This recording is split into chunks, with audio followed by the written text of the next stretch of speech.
This is the Coach's Wife Life podcast. I'm Kristen Eargle, your host, a former TV sports reporter and fellow college football coach's wife. I'll go one-on-one with the strong women who are the backbone of college athletics and athletics of all levels. And now, Coach's Wife Life. This podcast is brought to you by Ruler of Hope. Ruler of Hope is a nonprofit that supports medically fragile children. If you'd like to make a tax-deductible donation, you can use Venmo at Ruler-Hope or online at rulerofhope.org. Hey there, I'm Kristen Eargle, and we have an exciting podcast ahead. But first, I want to talk about something we all know way too much about: moving. Just the thought of that can bring an unsettling emotion. Well, I found a team that can take that load off your plate. It's D1 Relocation. This group can do it all. They can organize your move, coordinate with a moving company, and a trusted real estate agent. They can actually vet key household partners such as schools, insurance agents, physicians in the area. They can even help set up your Wi-Fi and water. It's incredible. So I've come to know this team, which is actually founded by a coach's wife. I think you should check it out. Whether you're looking to move now or in the future, it's d1relocation.com. Now on to our awesome podcast. I am so thrilled to have Talia Jackson on the podcast. Talia is the wife of Coach Kerrick Jackson, head baseball coach for the Missouri Tigers. Thank you so much. Thank you for having me. I'm excited to be here. I've been a listener for a while, and here I am. So very cool. Very cool. Well, thank you for being a listener. When you said that, I was like, oh, it's so awesome to meet you. Okay, so describe yourself on game day in 3 words. Okay, I would have to say busy, intrigued, and cheerful, I guess. Yeah. I'll take it. Okay, describe your coach in 3 words on game day. I would say for Kerrick, it would be cool, calm, and collected. Nice. Okay, so let's run through these amazing stops you've had. There's more that I'm going to talk about, but Baseball America named your husband the 2023 Trailblazer of the Year. He served as head coach at many stops before this, but Southern Jaguars from 2018 to 2020, won a title there. Memphis Tigers in 23. And part of his career, he served as president of the MLB Draft League in 2021. My question to you is, why has his formula worked? You know, I think at the end of the day, Kerrick has a passion for developing talent when it comes to this sport. And so regardless of what he's done and where he has been, it always goes back to his ability to find talent and to really cultivate the love of the game in young players. So I think that's what his formula has really been. All right, let's talk about you. Where did you grow up? And did you ever envision this life that you're living right now? So I grew up in St. Louis, Missouri. Kerrick and I met in high school. And did I ever envision this life? No, 1,000 million times no. We weren't a big sports family. I mean, growing up in St. Louis in the 80s, the Cardinals, the St. Louis Cardinals were huge at that time. And so, of course, I was familiar with baseball, but I would have never, ever thought that I'd be living this life. I tell people that I joke and I say I'm probably not the greatest baseball wife, which may be why I am a good baseball wife. But when Kerrick and I got back together, so we dated in high school, didn't see each other for a long, long time, got back together in our adult life, and we were messaging each other on Facebook. I'm aging myself a little bit here, right? And I said, well, what are you up to nowadays? What are you doing? And he said, oh, I'm a scout for the Washington Nationals. And I said, oh, that sounds really cool. Who are the Washington Nationals? Sorry to any Washington National fans. I love it. Yeah. So that'll give you insight to my knowledge when it comes to baseball and, in this life in general. But I wouldn't trade it for anything. I'm sure that kept him intrigued as well. Like, wow, I need to prove to her how amazing I am. Maybe that helped. Maybe that worked. Yeah. Well, I don't know. I mean, he also knew me. It's not like we didn't know each other pretty doggone well. That's true. So he probably was not surprised by my question at all. That's incredible. Okay, do you work now? Tell me about your kids, your fun life. Okay, so I don't work outside of the home anymore as of just a few days ago. The word retirement is a little hard because I just don't feel like I'm at the age to use that word quite yet. And so I've basically said that I've taken a promotion to become the chief operating officer of the Jackson family household. So that is my full-time job now, and it That is keeps me awesome. busy. Yeah, I Awesome. was doing it Yeah. part-time back in the day. I was working, but no, I'm now the COO of the house.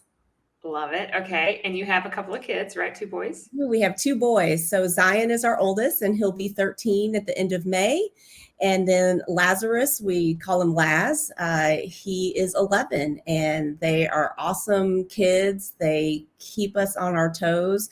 I think when we had always talked about one of us staying at home.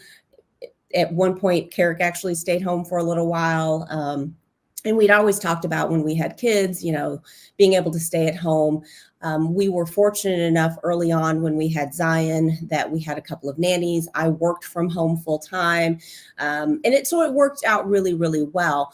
But as they got older, I noticed that my time was just being pulled so much trying to keep up with them. And people have told me now that I've made this life decision that we often feel like as moms, wanting to stay home with them when they're babies and wanting to stay home and, be there for all of those early milestones. But when they get the ages that my kids are now, they're so, so busy, right? I mean, both of my boys play baseball. One of them swims competitively. The other one does track and field. And so we're always on the go. And so, on game day, I use the word busy for one of my descriptors because oftentimes I'm probably with the boys at a practice or at one of their games. And so I'm there and I'm following Mizzou online and, trying to watch the kids and, okay, where do I get this kid to this practice or this game? And so I feel like we are really, really blessed that we're in the situation where I can do this and really be able to help, I think, our family as a whole with fulfilling the destiny that we're supposed to be fulfilling. Incredible stuff. What line of work did you do before now? So I was in ethics and compliance and project management. So I worked for an engineering firm that was based out of Kansas City.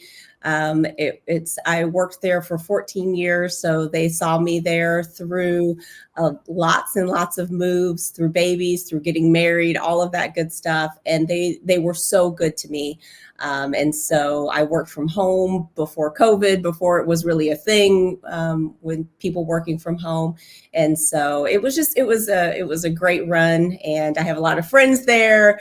Unfortunately, I had to make my last day kind of during baseball season, so I haven't been able to get back up to Kansas City to say bye. But luckily, Laz has a tournament up there in a few weeks, so I'm going to go and hopefully have a happy hour with a bunch of friends and former coworkers. That sounds awesome. Yeah. Now you've reached the point where you're an SEC baseball head coach's wife. Yep. And if people were looking on the outside, people, sometimes I feel like people can look at us and go, oh, what an easy life. It's not an easy life, is it? I don't feel that way no matter what level of athletics that you're on. Yep. And I truly believe that. My husband coached on every single level, high school, Division III, Division II, FCS, Power 5, Division I.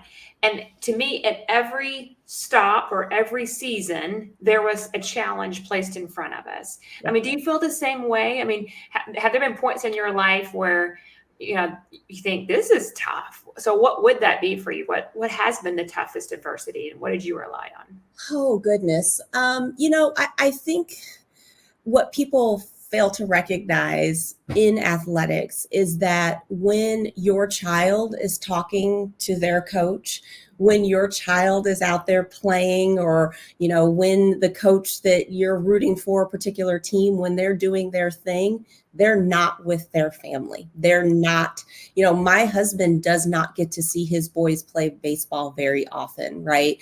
And so, our youngest, our oldest son was born, at the end of May, which is What's the height of it? baseball season, right? Yeah. And so it's always this, okay, are we going to have a birthday party or not, right?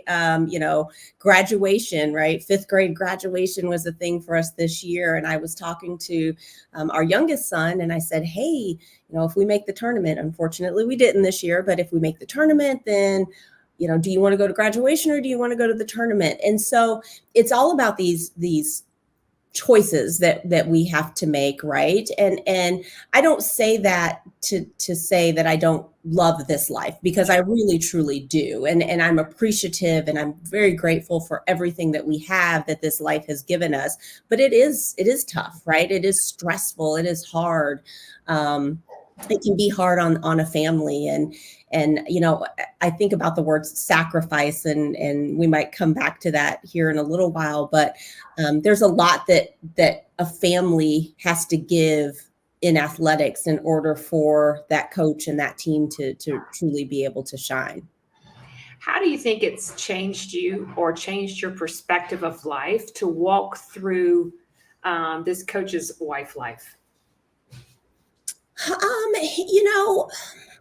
I think that I've had to come to appreciate the relationships around us, because that's what enables us to do what we do, right?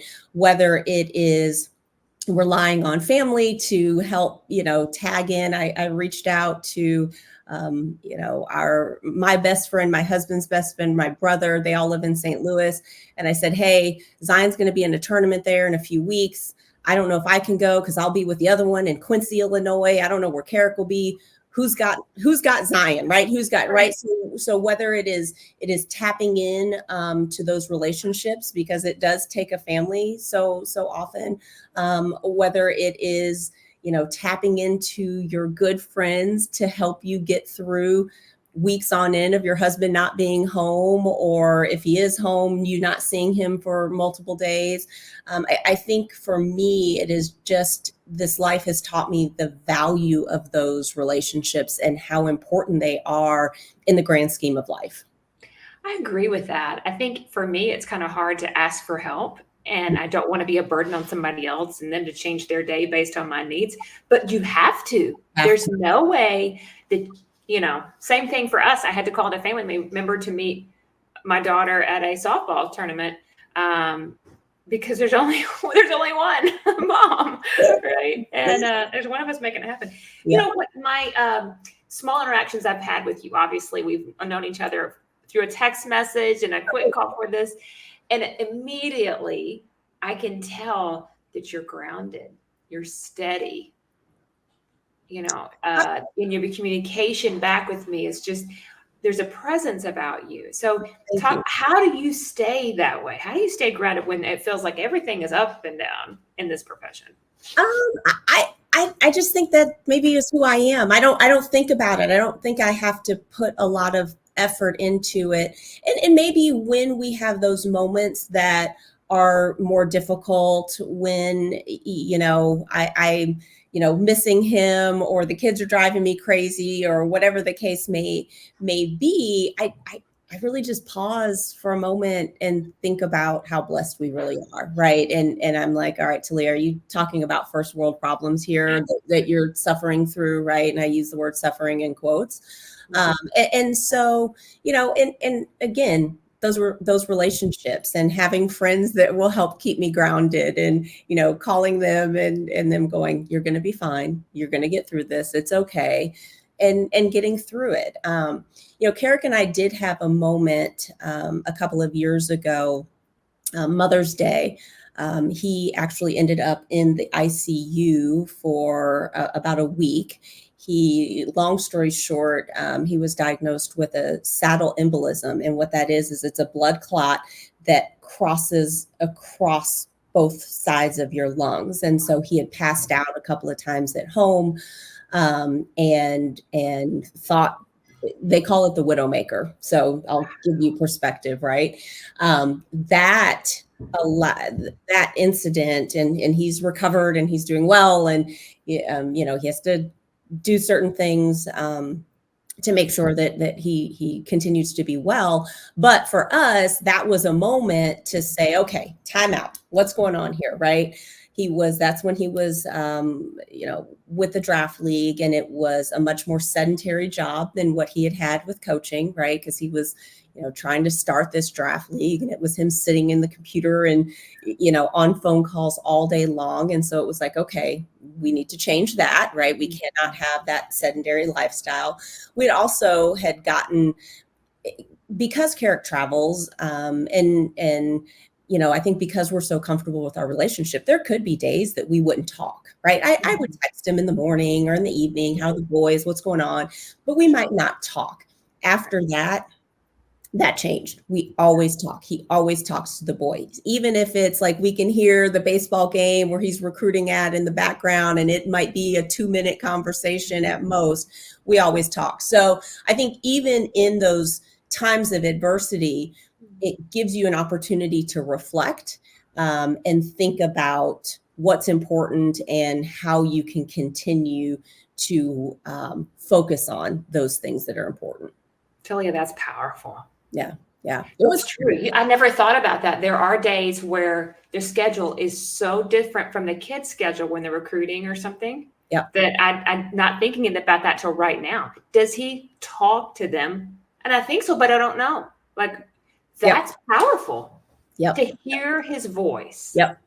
And even not the family group text, which is amazing, but to hear his voice. Right. To think about it nowadays, right? The power of FaceTime or video chat or, whatever you might use, right? And to be able to do that, I think is very, very helpful and such a benefit that we have nowadays as well. But yeah, having that connection every single day is important. That's beautiful. Okay. 13 years as a coach's wife, the last few as a head coach's wife. So You've been on staffs before and moved into the head coaching wife role. So what are some of those things that you've seen done well that you wanted to do on your staff, and some things that you've implemented? I mean, to me, a head coach's wife has so much influence that sometimes she didn't even realize that on the rest of the staff. Do you feel that way?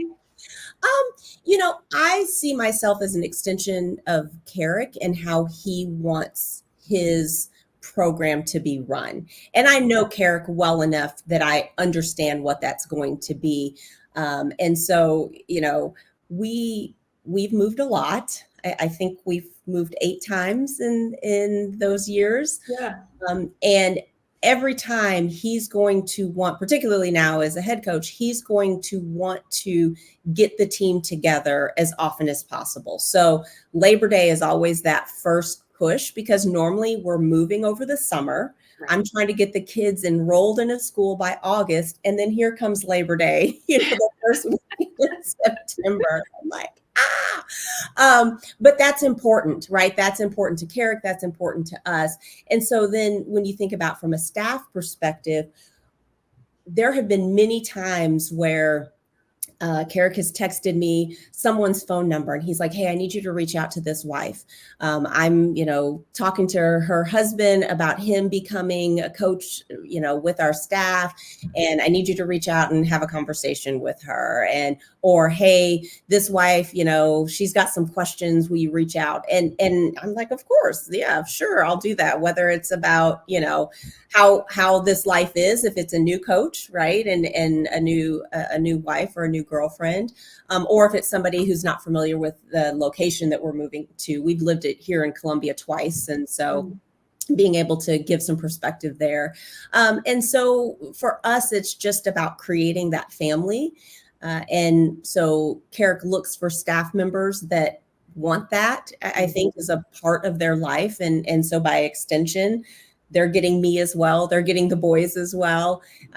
We have what we call Sunday suppers, not during season. We don't do them during season, but during the off season, every Sunday we try to have people over, and it's just it's whoever comes over. It's a lot of staff members that come over, and not just baseball staff. Like, we'll extend it to athletic staff members, friends, and it's just come over, because again, I'm going to need to rely on these people. Kerrick's going to need to rely on these folks. And so we want there to be kind of that love and that family feeling with the folks that were around all the time. Sunday suppers. This is incredible stuff. Yep. Sunday suppers. Do you cook some of the food? I do. When Kerrick and I got back together, he's so funny. He said, "All right, what do you want to do? Cook or clean?" I go, "Clean all day. I'll clean all day long." Well, of course, I have to do most of the cooking, right? I cook because we need to eat, and my cooking isn't bad by any stretch of the imagination. Kerrick loves to cook. Like, he's got literally a spice Bible that is, inches thick, that he's going to go and research and figure out the best way to grill or smoke or all that. So he enjoys it, and I am his sous chef. Like, that's, what do you need chopped? what sides do I need to make? All of that stuff. I'm doing the head count. I'm making sure we have the drinks, but he's doing the main course most of the time. I am so impressed by this. Having people over that frequently it is a sacrifice. Yeah. It is, but it's also so rewarding in return. But that's amazing. Yeah, my kids love it too. Until I remind them, well, we have to clean in order to get ready for Sunday supper. Oh man. That's special. And there's a little cleanup afterwards as well. But and luckily everybody pitches in, and people help. And I might call, be like, "I forgot ice. Somebody bring ice." So whatever the situation. Wow, I'm loving this. I bet there's some wives listening, like, "Wow, I wish I could be on their staff." That's amazing. Okay, when you think about the success that you have had, and I feel like I just brushed over the top of how your career's been, so feel free to fill in the gaps here. But when I think about the success that you've had on the field, there is discipline at home. And I feel like a head coach's wife or coach's wife has a lot to do with the success on the field. What are some of those disciplines in your life that's translating to your family's success? Wow, discipline. I don't know if I've ever thought about it using that term. We focus on the fundamentals, whether we're at home or whether Kerrick is on the baseball field. And so for us, our boys say, "Yes, ma'am. Yes, sir." Our boys are very disciplined, I think, children in terms of understanding the respect that they have to pay to elders, the importance of school, the importance of teamwork, being a good friend, all of those things. To me, those are just fundamentals. And I think that Kerrick and I both can attribute a lot of it to our families. And our families are very close as well. But, Kerrick's upbringing, my upbringing, I think instilled the importance of those fundamentals of doing things the right way, or don't bother doing them. Right. And so for me, I think that's how it just translates into our lives in general. My mom was an entrepreneur. She owned her own business. My dad and my mom also owned a business together. And for me, I worked for my mom for a long time. And it was really, really important for me to make sure that I was representing my mom well, right? I knew that she had a temporary help agency for legal secretaries. And this was before they were called assistants, and that they were secretaries. And so oftentimes I would either work in her office, or she would need receptionists. I couldn't be a legal secretary, but I could be a receptionist. And I knew that if I was going out there, people knew who I was. They knew I was Marilyn's daughter. And if I'm going to be out there answering phones at a law firm, then I need to, make sure that I'm bringing those fundamentals with me to whatever that office location is. So again, I just think it goes back to upbringing for us and what we try to then instill in our kids. You two are both very driven. My question to you would be, I'm sure your husband, I don't know this, but I'm guessing he wanted to be a head coach pretty early on and wanted to make steps towards that. Who was the first person to give your husband a chance at leadership? And what do you think that he did to prove that he was ready? So I think when I think about his career, granted, he became a head coach at Southern University. So Coach Banks was the coach or was the athletic director at the time. We still called him Coach Banks because he had been the basketball coach.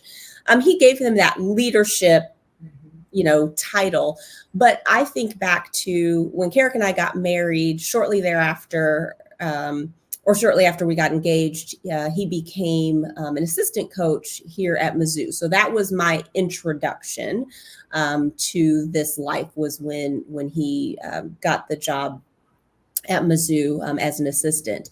And Coach Tim Jamison, who we affectionately call Coach J, I would say really gave him a leadership opportunity there because Kerrick was in charge of recruiting, and Coach J allowed him, and I saw that through other staff members. I know you've talked to Marta Hobbs. That's when we got to know the Hobbs family when they were at Mizzou at the same time that we were. I saw Matt had a lot of autonomy. So I think that Coach J really, fostered that. And then Kerrick was able to just continue to, hone that skill set over time through his journey of coaching and being an agent and president of the draft lead, et cetera, et cetera. What do you think that you've done that's helped towards some of this? Give us some advice as coaches' wives. I love to learn something new that I haven't implemented yet. What do you think you're doing behind the scenes? Oh, wow. I don't think I'm doing anything special, right? I think you are. I don't know. I can tell right now. I'm like, I want to start doing this a little different. So I will share this one thing that I actually learned from this podcast. I need to figure out who it was. It was a football coach's wife that you were talking to. It's been a couple of years ago, and she talked about writing notes. And I think she said on the mirror before games. Well, we have a lot of games in baseball, so I can't do that. But I did start when we were in Memphis. I started writing Kerrick a letter every series weekend. So every weekend I write him a letter. And sometimes they're very silly. Like I'll be inspired by some silly rap song and I'll redo the lyrics, and that'll be his letter for the week. Sometimes it's talking about what's going on with our lives. Sometimes it's about what's going on with baseball, the ups and downs of all of that. And so I do that every week. Well, one week I forgot. And because I just leave it on his side of the bed. I just leave it there. Like I write it the night before, I write it that morning. And one time I forgot it because I miscalculated when they were traveling. No. And so I got a text message, "Where's my letter?" And I was oh, I didn't think you really cared. Like, because Kerrick's the type of guy that he's not going to go, "Oh, thank you, I really appreciate that." I know he does. Like, I know he does, but he's not going to say anything, right? So I'd been doing these letters for weeks, and I missed one, and I had to get back on it. I think for me, and it's nothing different than I think Kerrick would do for me. But what I try to do is I just try to establish some just sense of normalcy, right? When Kerrick is, he's watching himself on television, let's say, right? If he was, if he was interviewed or what have you. And, I'm having a conversation with him about, hey, we really need to make sure that the boys are doing a much better job of picking up their laundry because I'm having to get after them, right? Like we're having very normal conversations while he's on television, right? Or on the SEC network. It's nothing. It's okay. We're just... Yeah. and so that's what I do. I don't I don't understand baseball in terms of being able to. I'm not going to give him advice. I'm not going to no, that's not me. But when he comes in this home, it will be a normal place. It will be a place of love. It will, we will be there no matter what. And I hope that's what helps him feel like he can do what he needs to do outside of these four walls, because I got him within these four walls, right? I joked when one of our moves.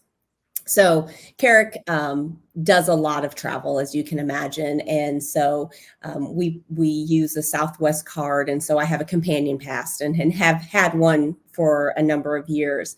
And so one time a move, and he was like, "Hey, I'm thinking about. I think we need to make a change." And I said, "Kerrick, I got a companion pass for life with you. Like this is, I if that's what we need to do, that's what we need to do." So again, for me, it's just about being normal.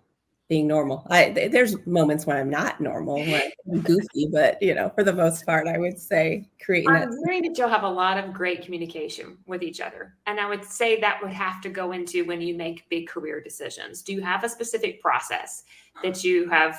Sometimes they're pretty obvious. You're at a place and an SEC school says, "Come on, you're not going to turn it down," right? But there's probably been some across the board along the way. They're like, "Should we take that? Will that lead to this?" Yeah. I mean, there's definitely been some of those. I mean, when we left Memphis, I think we talked about it, and I use that term in quotes, but I think we both knew we're doing this, right? But we had only been in Memphis for a year. That was a pretty tough move for the boys. We had told them we see this as being the long haul. Like, we did not think we were going to leave, but when your dream job opens up, you got to put your name in the hat, right? And so, so for us, when those conversations and those decisions have come up, it has been what makes best sense for our family at that particular time. When we left Mizzou back in 2015, we left because I had a great career opportunity at the company that I was working for. And this life was getting really, really tough. The boys were 3 and 4, 4 and 5, right around that age. And Kerrick saw that it was really taking a toll on me. I had a great opportunity at my company. And so he stepped away. He stepped away from being an assistant coach at an SEC school at the time. We had just entered the SEC, but that was the right decision for us at that particular time. And we didn't hesitate. We didn't think, oh gosh, we shouldn't have done that. Because ultimately we were not in Kansas City very long, and I could see that the itch Kerrick had for coaching was greater than the struggle that I was having as a coach's wife. So I was like, okay, I can fix what the challenges are that I'm having. He can't fix that itch. Like, that is a calling that he has. And our household wasn't going to be able to fulfill its destiny if we didn't go down that path. And so I think we while we talk about him, I don't think we have to talk a lot, because we oftentimes are on the same page. So it makes it relatively easy. And then we make the decision and we move forward, and we're going after it. This is incredible. Thank you for being so open and honest about this. So what are some of those things that you knew that you put in place to make this functional, manageable for you going back into being a coach's wife? So I think, excuse me, I think first of all, I had a better appreciation, right? When Kerrick took the job at Mizzou, he says we talked about it. I don't remember that conversation. or I will say I didn't appreciate the conversation. I didn't really understand what it meant. So for me, I think it was going in eyes wide open. I think made a big difference. And then I think when we decided on that move, there were certain things that we had to look for in terms of where we were going to live, kind of how the neighborhood had to be, how I felt like we were going to be able to rely on, neighbors and friends, the coaching staff, right? How the dynamics of the coaching staff were at play. So I think there were certain elements that had to line up for me in order for me to be able to be comfortable, but they weren't that big, right? It was, it was about making sure that we had a dedicated office for me, right? So that I had a space to go to. And it's not a lot, but it's those little things that I think can kind of add up. Without question. Very, very true. How do you maintain balance in all this? Do you go for walks? What's your thing? Well, so now that I've retired, again, putting that in quotes, I really have tried to focus a lot more on doing things for me. My dogs appreciate because we walk about 3.5 miles a day now. Oh, wow. Yeah, it's so funny because it's not a small walk. And no. I've got to know real quick, Pauls, how many dogs do you have? What do you have?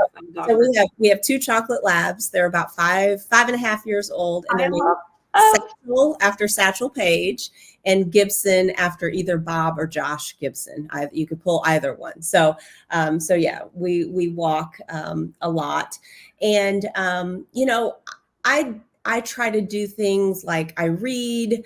I make photo books for the boys. So I try to tap into these little small things that just give me an opportunity to be Talia, even if it's only for a few minutes a day. Well, that 3.5 mile walk is about an hour, but yeah, it would be.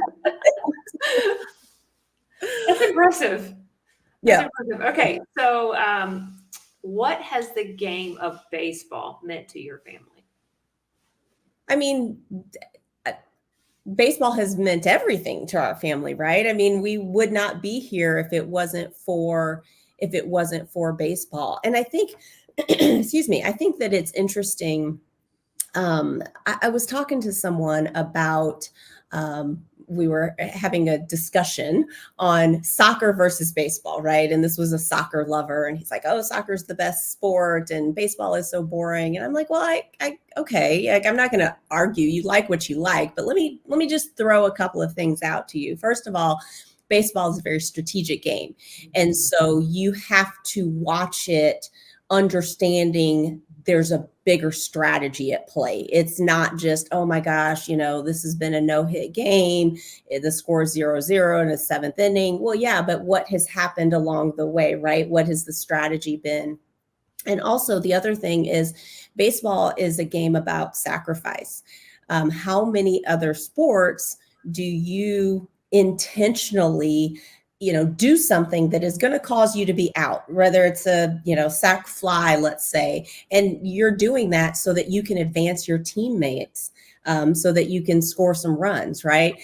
And so I think that in terms of baseball and kind of correlating that back to life, we've made a lot of sacrifices, right? My kids have made sacrifices. I've made sacrifices. Kerrick has made sacrifices, but it's allowed us to score runs in the game of life at the end of the day, right? That's where we're at. So I love baseball. I'm not going to turn it on television if it's not a team that's means something to me, but I love it in terms of what it's done for my family. So well stated. I love baseball. I covered college baseball at WBRZ in Baton Rouge, and I covered Southern. Yes. You as well, but covered the SEC baseball tournament. But I've covered both. Yes. I was there and just fell in love with the game of baseball as well. Yep. So, Okay, it's neat. But I love what you said about scoring runs in life. It's incredible stuff. Okay, last question for you before we hit rapid fire. Okay. What are some of the most rewarding aspects to you about being a coach's wife? I love watching these players. I love watching my kids interact with the players. I show up at games or practices or, what have you. And, I've got players that call me mom and they're like, "Hey, Mom Jackson, what's going on? How are you today?" Whatever the case may be. And just watching them and then watching my boys learn from them is just really, really cool. Zion, my oldest, is a first baseman and he's a lefty. And so it naturally works well. But watching him watch first baseman and seeing him make subtle changes in how he plays, that's pretty powerful, right? That's pretty cool. And the ability to really watch that development of these young men. There's some folks who we coached, we coach that are in the pros now, and Kerrick has great relationships with these young men, and to watch them get married and have babies and do all of these fun stuff. It's just, to have been a small part of that and to have my kids be a small part of that, that's pretty cool. Very cool. Not everybody can say that. No, it's special. Yeah. Rapid fire. Are you ready? Okay. I guess we'll see. Okay. Who is the most famous person in your phone? It'd be my husband. Love it. What's one item on your bucket list that you have checked off and one yet to be checked? Oh, see, I don't operate in bucket lists. So this is a hard one for me. Okay. So I would say Kerrick and I, along with Matt and Marta Hobbs, went to Bora Bora. And so had the whole, house or the hut over the water. We could look down on the floors, like bucket list, check that off. We've done that. Probably the next item would be, I'd love for us to have a vacation home somewhere where, we can go, preferably somewhere tropical, because that's my jam. I like to be warm. I like to be around water. So I'd say that. I'd like to add that to the bucket list. Who are the last 3 people you've texted? 2 of my kids' friends and my mom. Okay. Funniest account you follow on Instagram? Mom's behaving badly. What about your life impresses your kids? I don't think I impress my kids anymore. I think they're at the age where, like, I don't know if I impress them anymore. Probably my ability to find stuff that they've lost that is really literally in front of their faces. Like, "Mom, I can't find my baseball hat." Did you look in your baseball bag? Like, I'd probably say that at this point. I used to be able to impress them because I could like run faster or jump higher. Yeah. My almost 13-year-old is bigger than me. My 11-year-old is faster than me. So I've given up on any of those kind of physical traits at this point. A mom of boys. Exactly. Yeah. They get bigger and faster really quick. Okay. Yeah. So what would be your walk-up song? You listen to walk-up songs every single game. What is yours? Oh, it's funny because back in the day, right, when your cell phone had, like, you could make a ringtone, so on Kerrick's phone, when I called him, it was My Chick's Bad by Ludacris. That was so I'm like, well, that was kind of my walk-up song. I would say today that I would make my walk-up song be Conceited by Remy Ma. And I am the opposite of conceited. That's not me, but a couple of things I like about it is that, first of all, I think you have to have some swag when you're doing a walk-up song, right? You've got to portray that. And so there's some element of that to that song.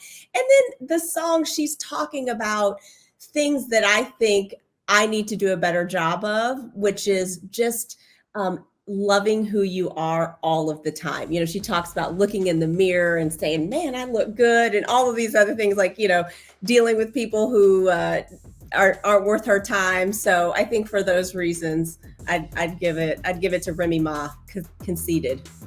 This is so good. Thank you so much. This has been absolutely incredible. I've loved every moment. This has been great. Thank you so much. It's been my pleasure. This podcast is brought to you by Ruler of Hope. Ruler of Hope is a nonprofit that supports medically fragile children. If you'd like to make a tax-deductible donation, you can use Venmo at Ruler-Hope or online at rulerofhope.org. For a replay of this episode or previous episodes, visit coacheswifelife.org and follow us on social media at Coaches Wife Life.